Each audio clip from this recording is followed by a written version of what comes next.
भगवान का भक्त यदि सच्चा है तो भगवान आज भी भगवान बात करते हैं, आज भी भगवान खाते हैं, आज भी भगवान उठते हैं, सोते हैं, सब करते हैं।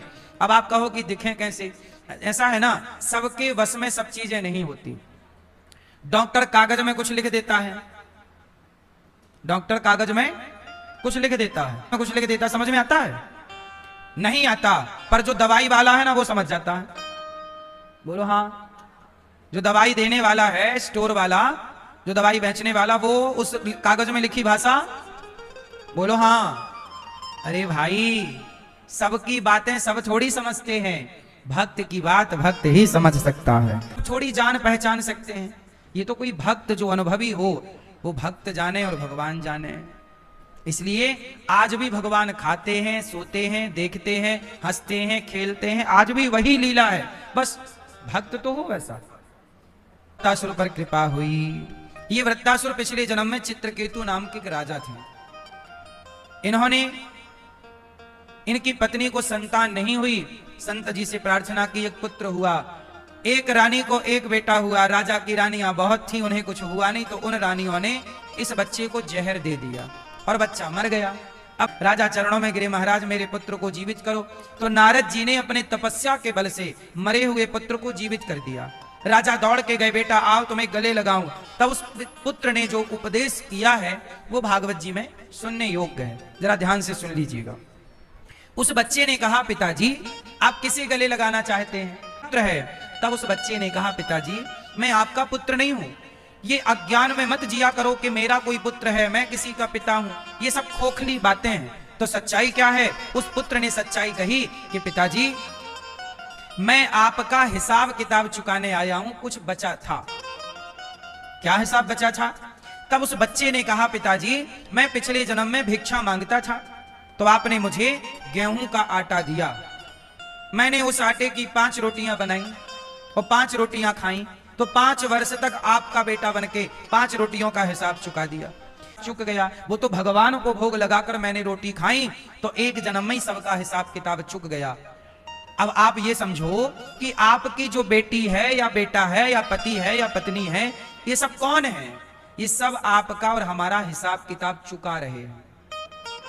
ये संसार में सब क्या कर रहे हैं? अपना अपना, भैया जोर से, हिसाब किताब चुका रहे हैं। अच्छा है, किसी का बेटा बुरा है। क्यों है? सबके बेटे एक से क्यों नहीं है? अच्छे ही अच्छे होने चाहिए। पर कुछ बेटा तो बाप को गाली देने वाले हैं, कुछ बेटे बाप की आरती उतारते हैं, तो कुछ बेटे बाप को मारते हैं। हर तरह के बेटे संसार में हैं। तो जैसा व्यवहार आपने उसके साथ कभी किया होगा, तो वो इस जन्म में आपका अपना बन के हिसाब चुका रहा है। इसकी एक छोटी सी और कथा समझ लीजिएगा। पूरा कौन सा है कि एक पत्नी को उसके पति ने मारा, एक पत्नी को उसके पति ने मारा। तो पत्नी गई गुरुजी के पास, गुरुजी मेरे पति ने बहुत मारा है। गुरुजी बोले कि तेरे पति ने मारा है, ये बता भोजन देता है कि नहीं? देता तो है। पति ने बहुत मारा, क्यों मारता है? मैंने इसका क्या बिगाड़ा है? तब गुरुजी ने कहा, तूने इस जन्म में कुछ नहीं बिगाड़ा इसका, पर तूने इसका पिछले जन्म में बिगाड़ा था। क्या बिगाड़ा गुरुजी मैंने? तब गुरुजी ने कहा कि पिछले जन्म में तू इसकी सौतेली माता थी, तू इसके साथ बहुत बुरा व्यवहार करती थी, खाना नहीं देती थी, बस मारती थी। वही तेरा सौतेला पुत्र इस जन्म में तेरा पति बन करके आ गया। अब वो मार मार के पिछला हिसाब चुका रहा है।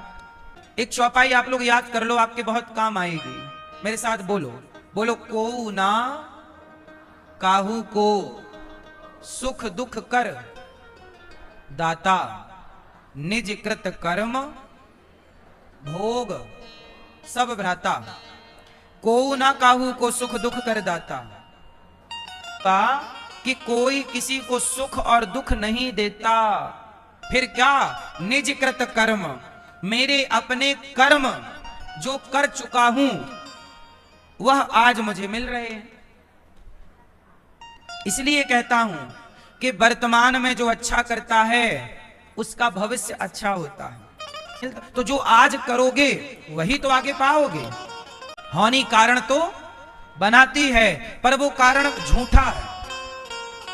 जो हानि होनी थी हो गई, कारण तो रहेगा कोई ना कोई। सारी जिंदगी फिर आप कहते रहिए किसी किसी को, लेकिन जो होना है वो होगा। इसलिए तो कहते हैं होनी तो होके ही रहे, अनहोनी ना होए। जो होना है वो होगा और जो नहीं होना वो नहीं होगा। अहमदाबाद में एक प्लेन हादसा हुआ पिछली गर्मी में, तो आपने देखा कि प्लेन हादसा हुआ, सारे यात्री समाप्त हो गए थे, जल गए थे, पर एक जिंदा रह गया था।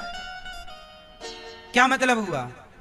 इसका मतलब यह हुआ कि जो होना है वो तो होना है, पर उसकी मौत नहीं थी तो वो सब जल गए, पर वो रह गया और उसका बाल भी नहीं जला। इसका मतलब यह है कि भगवान जिसे बचाना चाहेंगे वो आकाश से गिर के भी बच जाएगा, और नहीं बचाना चाहेंगे तो बिस्तर में पड़ा पड़ा चला जाएगा। ये पूरा खेल सिस्टमैटिक चल रहा है। इसलिए आप विधि के खेल को समझिए और मन लगा के अपना ईमानदारी से कार्य करते रहिए, दोष किसी को ना दीजिए। हमारे बुरे काम का जिम्मेदार मैं खुद हूं और मेरे अच्छे कार्य के जिम्मेदार भगवान है। भगवान की कृपा है। अच्छा होए तो भगवान को दे दो और बुरा होए तो खुद अपने ऊपर ले लो। लेकिन आप उल्टा करते हैं, अच्छा हुआ तो मैंने किया और बुरा हुआ तो भगवान ने कर दिया। भगवान अपने भक्तों से कितना प्रेम करते हैं, एक छोटी सी कथा है। भगवान के एक भक्त हैं प्रहलाद। क्या नाम है? जोर से। प्रहलाद के पिता का नाम है हिरण्यकश्यपु। प्रहलाद जी के पिता बोल रहे हैं, बेटा हमारे दुश्मन विष्णु भगवान है, ये विष्णु हमारे दुश्मन है। हिरण्यकश्यपु बोला जाओ तुम पढ़ लिख के आओ। पढ़ने गुरुकुल भेजा, पढ़ लिख करके आए। प्रहलाद जी से पूछा हिरण्यकश्यपु ने, क्या पढ़े हो?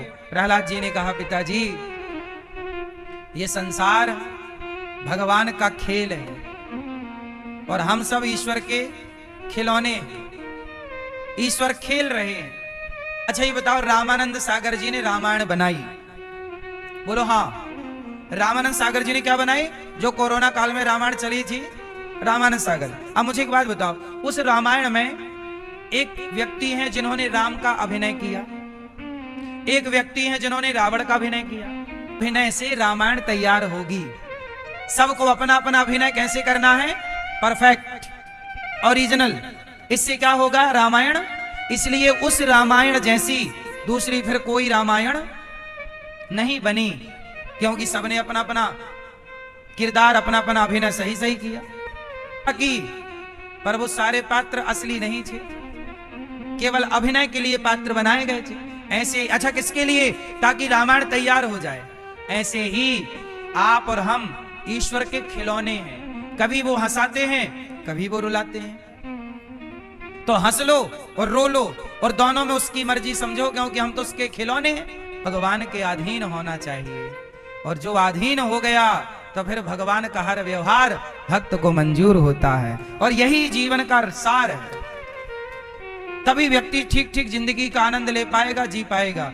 वरना आप लोग परेशान रहते हो। बहुत सारे सवाल हैं जिनके उत्तर आपको नहीं मिल पाते, लेकिन समर्पण करके इस भाव से चलो तो उत्तर मिल जाएंगे। अन्य अच्छा, भगवान की भक्ति, हिरण्यकश्यपु जैसे पापी के घर, दुष्ट के घर किसका जन्म हुआ? भक्त का। हिरण्यकश्यपु बोला, क्या पढ़ के आया है? बोला, मैंने श्रवणम, मैंने कथा सुनना सीखी है, कीर्तन करना, प्रभु से प्रेम करना सीखा। हिरण्यकश्यपु बोला, मैं मार डालूंगा तुझे। प्रहलाद जी बोले, पिताजी मार दो।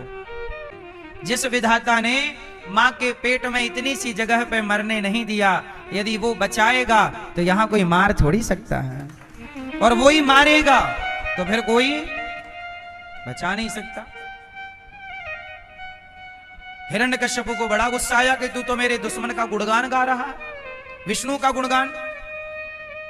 हिरण्यकश्यपु ने कहा, सैनिकों मार डालो इसे। ले जाने लगे मारने के लिए। का बैठी प्रहलाद को लेकर, होलिका जल गई और प्रहलाद का बाल भी नहीं जला। इसलिए कहता हूं, आपका शत्रु कितना भी बलशाली क्यों ना हो, पर भरोसा भगवान का रखिएगा। भगवान रक्षक हैं तो बाल भी बांका नहीं कर सकता कोई।